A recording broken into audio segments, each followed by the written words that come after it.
Hi, I'm Deidre. This is my short and comprehensive lecture on global ethics, based especially on Ethics of Liberation by Enrique Dussel in the Age of Globalization and Exclusion. The title that I wrote for my PowerPoint was When Europe Was a Barbarian World, Ethical Systems Originated in the Bantu African World. This is from Dussel. He suggests that there's more to an ethical system than the Eurocentric or Western view of ethics that begins with Plato and Socrates and continues through contemporary times. He suggests that ethics existed in world systems well before this, thousands of years before this. And that's what I'd like to explore today as we begin our discussions of how we derive a media ethics. We're going to look at Enrique Dussel first. Enrique Dussel's quote from his book, Ethics of Liberation, I used in our syllabus as kind of the theme for this class. And he suggests that the ethics of liberation is not an ethics for a minority. And when Dussel talks about a minority, he's talking about a controlling faction of the world in the Occupy Wall Street days. That would have been called the 1%, the people who have the wealth and power, the folks who control government and large corporations. Those are the minority. And so the ethics of liberation is not for that or for exceptional times of conflict and revolution. A liberatory ethics aspires instead to be an ethics for everyday life from the perspective and the interests of the immense majority. And those are the governed, the ruled, and occasionally the oppressed and the people who are left out of world systems. So I would suggest that we apply this to our media ethics and suggest that our media ethics should not be an ethics that reports the wealthy and powerful, but in fact turns to people who need their voices heard. There are lots of complications to this, as we're going to see in this class. So first, I just want to mention that this is who Dussel is. Most of this information is from his website and his YouTube page, and also Wikipedia helped a little bit. So he was an Argentinian and a political exile in the 70s and 80s. He received death threats, and his house was bombed, and he got fired from his university in Argentina, and he packed up and went to Mexico. He's a professor of philosophy at two universities in Mexico, or he has been, and here's his press who ran his book in translation from Spanish. They wrote that Dussel provides a comprehensive world history of ethics, demonstrating that our most fundamental moral and ethical traditions did not emerge in ancient Greece and developed through modern European and North American thought. Again, my goal in teaching media ethics is to find a book or a resource that doesn't begin with the Eurocentric ethics, and I can't find it. I've been trying for 4 years. This is the best I can do. So I'm going to stop here and I'll let you see Dussel in his in a Spanish language video biography of Dussel. So here he is now. Intentaremos hacer una experiencia que es autointerpretar la vida de un autor que es uno mismo, lo cual en cierta manera es una empresa imposible. Pero hay que realizarla de alguna manera, y esto sería, creo, con dos vertientes. Pensarla, esa vida, en el tiempo y hacer un recorrido cronológico, pero también pensarlo en el espacio, porque en el tiempo el autor o el sujeto se va abriendo a distintos horizontes. La patria pequeña primero, luego otros horizontes culturales, Europa, el Medio Oriente, América Latina, Estados Unidos, África, Asia, que son mundos, espacios, pero espacios culturales que el autor o el sujeto va descubriendo, y por la presencia en ese lugar va también entendiendo aspectos que no se pueden estudiar si no se pueden tener como una experiencia. Y eso lleva tiempo y lleva también estudio para profundizar lo que eso significa. Thanks for hanging in for that 2 minutes. If you don't speak Spanish, you can kind of see the trouble I've had in getting Dussel's ideas into my head enough just to make this PowerPoint. Dussel emphasizes in his book an ethics that works for the majority of humans on the planet. He seeks an ethics for the other and for our global environment. And our environment is another victim of capitalism, says Enrique Dussel. So he super fits in with the Humboldt call, the pledge that we ask seniors to take about working in our future lives for social justice and the environment. This is what Dussel does, and this is what I'd like to see us think about as journalists. He writes, modernity has constituted nature as an exploitable object with the increase in the rate of capital as its goal. Basically, we look at nature as industrial capitalists and say, how much money can we make from this patch of redwood trees?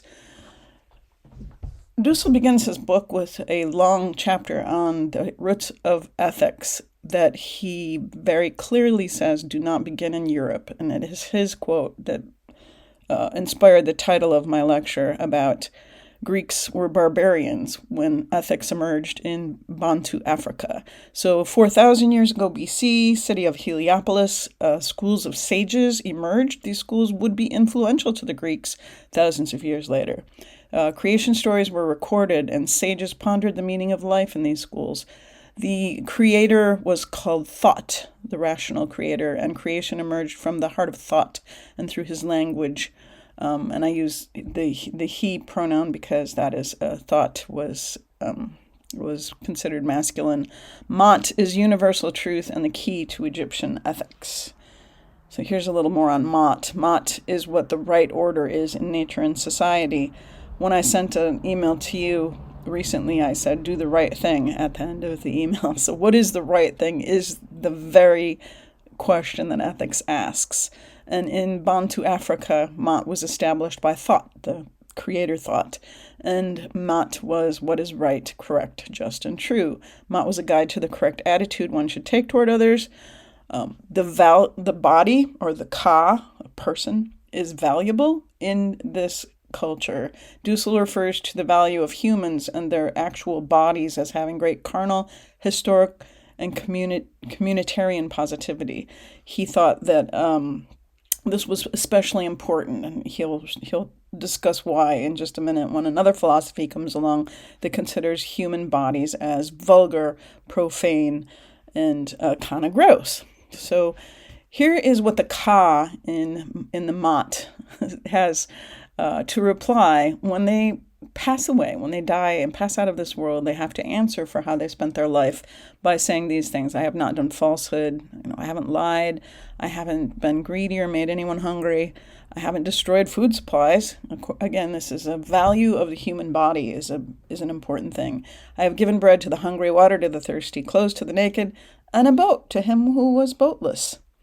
I think it was someone at the special collections here in Humboldt says that one of the oldest texts that we have here in Humboldt is a small little rock that's been written on, and they had it translated, and then it's a receipt for a boat back in this era. Moving on to Sumerian, Mesopotamian, and Semitic worlds, around the same time and even previous to 4000 BC, when Bantu African sages were talking about thought. Ethical lives were established in early cities with laws that called for the consideration of the weak, the poor, and the foreigners. Again, the vast majority, as Dussel would call them. The Hammurabi Code in the early 21st century BC called for a leader to establish justice in the land, destroy evil, and prevent the strong from oppressing the poor. Not something we hold our leaders to these days. Dussel writes, I want to make it very clear that the ethics of the fulfillment of needs, food, drink, cloth, and a house, of life, the human body, affirms the unitary dignity of the ethical corporeal subject. I know that sounds really hard, but that just means a person in its corporeal self, or in its flesh, in the body. Any and all human life is crucial in the early ethical systems. Moving on to closer to zero, 1300 BC, Dussel writes of the Apiru, and he describes them as mercenaries, illegals, fugitives, refugees. If you are familiar with Old Testament history, these folks are the Hebrews, the tribes of Israel, who are Egyptian slaves. In this epic narrative, they walk out of town after a bunch of plagues hit the Egyptians. The story of their rebellion and leaving Egypt demonstrates a liberatory practice for Dussel, and he concludes at this point that early ethical systems of these various tribal groups and cities didn't justify huge empires or dominating another people group, exploiting resources. These people, or these ethical systems that come along later, will lead to dehumanizing and justifying poor treatment of someone that you can consider a barbarian, less civilized, or other in some way, shape, or form, as we'll see when folks hit the Americas, or what Dussel calls the Indo-Americas. In the Inca worlds, and in early culture here on these continents, Mayan and Aztec cultures viewed the human world as situated between a heaven and another world. They used astrology to rationalize the future, omens to show the meaning of the present. Magicians could pass between worlds, read signs, and establish some of the philosophies that people lived by. There's a lot on Aztec ethics online. I listened to a 2-hour lecture about Aztec ethics, and I was going to clip some, but I'm trying to keep this brief. Look it up if you would like to know more. But the Aztec worlds did also believe in kind of a value to the human self. So even if he were poor and lonely, even if his mother and father were the poorest of the poor, the lineage was not considered. Only his way of life mattered, the purity of his heart, his good and humane heart. So in Inca Quechua culture, there were three formal imperatives. Dussel describes these as amalula, amakala, and amasua. Don't lie, don't stop working, don't be lazy, and don't steal. That's Quechua culture. And as Dussel points out, there are people still living these truths and these ways of ethical systems in the Americas. Aztecs, we could go, as I mentioned, Aztecs, there's a lot going on there. But Dussel very carefully describes blood sacrifice as an affirmation of life. And he said because humans are so worthy that that justice for the members of the community is an act that requires gratefulness. I might have a typo with that one. So again, look into all of these things. This is just such a brief history. His introduction is more like 100 pages long, and I'm condensing it into 20 slides. In the Indo-European world, things are shifting now. So a theological philosophy emerges that makes the life of the spirit and the mind much more valuable than the life of the body. And he lists all of the many schools of thought that lead to this kind of thought. And that leads to a negative idea about the life of the body. Bodies are gross, profane, and temporary, and a spiritual life is pure and eternal. It kind of leads to a negative attitude towards sexuality and the domination of women and the justification of dominating people or lands. So this can lead to slavery, servants, and caste systems. Masculine celibacy, female virginity become very important to some of these groups because they're pre-required for a contemplative life.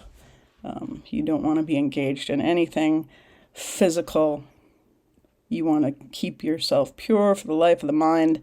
But now the body is seen as less important and actually less valuable. And if the body is less valuable, then the other humans also, by extension, are less valuable. Roman Empire, comes along. There's increasing slavery, exploitation of the masses and land, huge empire that goes in and takes over other places. It's and then there's a humanitarian counter to the dominating ethics, because this is right around 180, and there's an early religion that's coming along, and they're super exploited by the large government, the Roman Empire. And you get these texts. I was hungry and you gave me food. I was thirsty and you gave me drink, that remind us very much of some of those other cultures coming out of, thought and the Mat of the Bantu Africa. Community is an economic intersubjective instance. And that's Dussel's word. That is why it's so hard to read his book, by the way. Because I have to sit and look at economic intersubjective instance and try and figure out what exactly he's trying to say with that. And again, that's a translation from Spanish too. So there's lots of barriers to this book being an awesome text for a media ethics class. Community in these early churches, these early community groups, they all pitched in. It was kind of early communism, shared possessions, sold everything they had, gave things to the poor, shared with each other. It was a very hopeful utopia. That's how Dussel describes that early days in the Roman Empire. But by about 300 years later, the Roman Empire had decided to co-opt the Christian religion. The emperors adopted it and used it, really, and forced people to convert to Christianity. And now it wasn't the same thing that it had been in those early days. So there's a huge shift there. Dussel's main argument is that Europe isn't the center of ethical thought because of any kind of cultural superiority. In 1492, the quest for new trade routes and economic prosperity, Spain bumps into Amerindia, as Dussel describes it, which is what we now call South America and North America and Central America. And this is going to fund the coming exploitation of the Americas, and that funds how Europe becomes the center of the world. So until 1492, Dussel says there was some equality in schools of thought. Anybody might have won. Any school of thought might have become predominant. But as soon as they had all of the money from exploiting the Americas, Spain and then the rest of Europe, who was fighting over resources here, were able to just create a bigger, larger empire, global impacts, etc. I'm going to take... he says this discovery inaugurates the first world hegemony. That means the power structure. Europe at its center, capitalist in its economy. So there's an ethical dilemma. How can one justify the unjust act of going into another country, killing people who are there, taking everything that they have? This is justified because Europe is the modern, the center of the universe, and the culture on the periphery get to be seen as barbarians, pagans, and backward. There's a lot of media involved in this project, from texts to, and many of them kind of propaganda efforts. The domination of other countries was marketed via media systems as benevolent. You've learned about manifest destiny and the idea that we have to spread the good news of capitalism, the good news of a religion that was dominant in Europe at the time. Nature also exploitable object. As Dussel writes, for the first time, nature becomes purely an object for humankind. Kind dominates nature, the natural world, and uses it for our own interests. And those interests happen to be for the Europeans to be making money.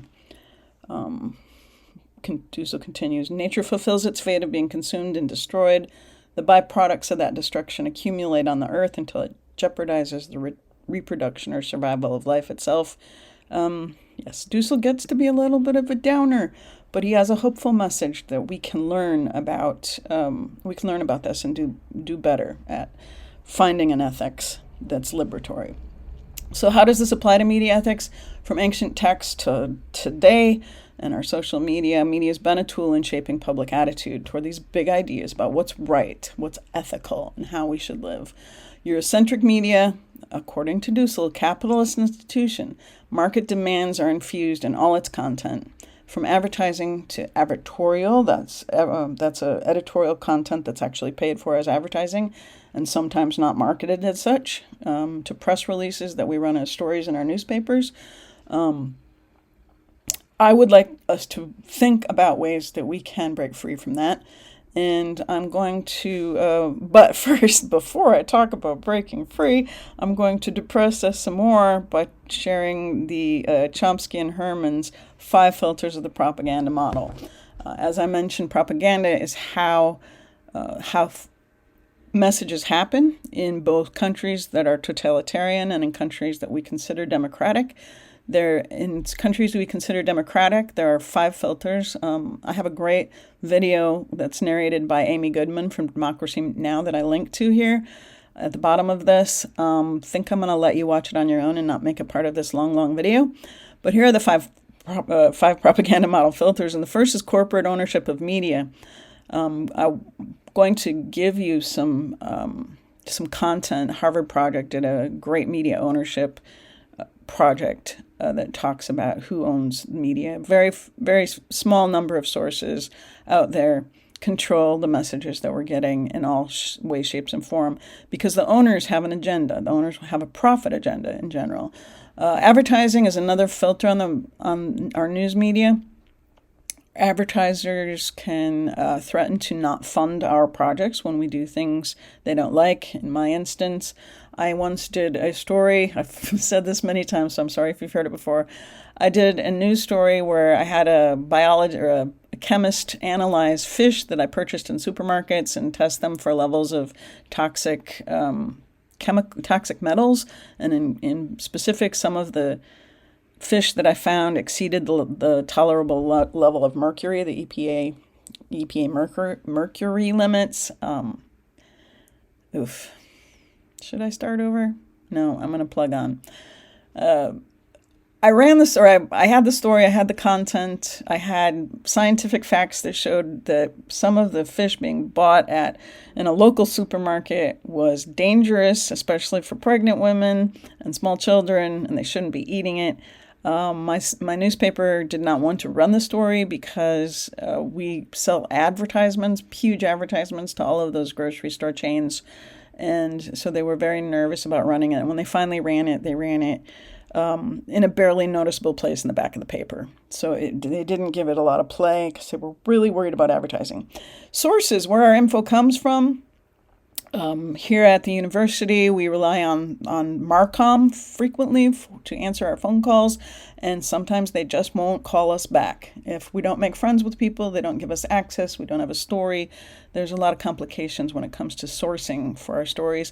Flack and the enforcers, when we say things people don't like, they come after us. They send us multiple emails and tell us how terrible we are and how wrong we are, etc.